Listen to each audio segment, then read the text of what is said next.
It is a privilege and an honor to be with you tonight, but again, I have to get going. So I came into the Pure Justice internship because for three main reasons. Number one, it was at home. It was in Cincinnati. I needed that. Number two, it was addressing sex trafficking. I'm a passion, and it was doing it through a Christian ministry. So if you think about it, for a paid internship, it is the most purposeful summer ever, right? So that was the ideal. But then the reality of it was, at the beginning, it was really difficult. It was really difficult because, as you've heard Noel speak, and as you're getting to know the staff, you realize that they're amazing people, and I was surrounded by amazing interns, and I just felt completely underqualified. I think that I didn't have enough knowledge base. So I wrote down all these books that I needed to read and all these lectures I needed to listen to and all these documentaries, but by the end of day 2, I went home and I just crumbled, and I opened the Bible, and I was like, I have nothing else. I have nothing else. And I was broken, and I didn't think that I would make it to Friday. It was an 8-week internship. That was day 2.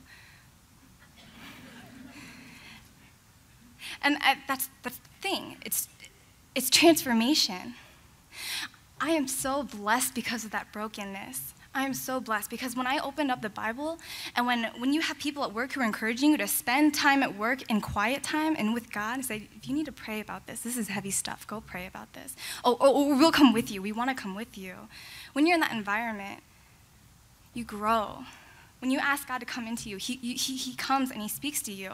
And I realized afterwards that what was happening was he was saying, this is the darkness. I am opening you up to your darkness, to your insecurities, the things that cause you pain, and things that cause pain around the world that would make anyone cry and anyone just need to hold themselves up. I am showing you the darkness, and I am the light, and I am here, and I am responding to you. The dark and the light are amplified.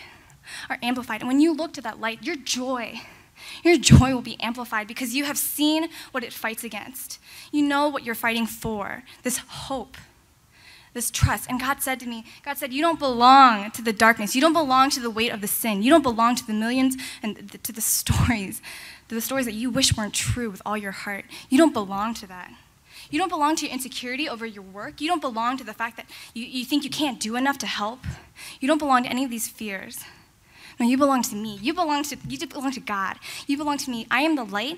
I am hope. I am grace. I am truth in your life. And he said to me, you belong to me.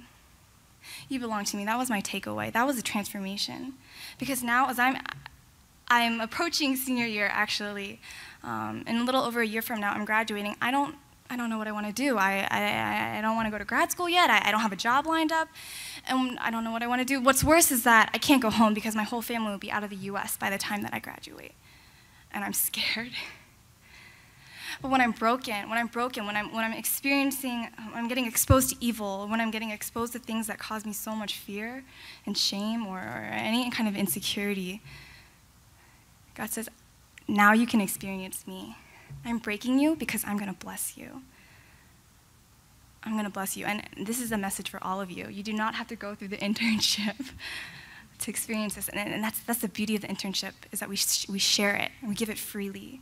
And you get a part of it.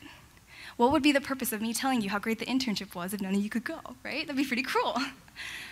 So I leave you with this takeaway. You belong to God. I belong to God. And these girls and these men and these young boys, every one of us, we belong to God, even the ones that are perpetrators.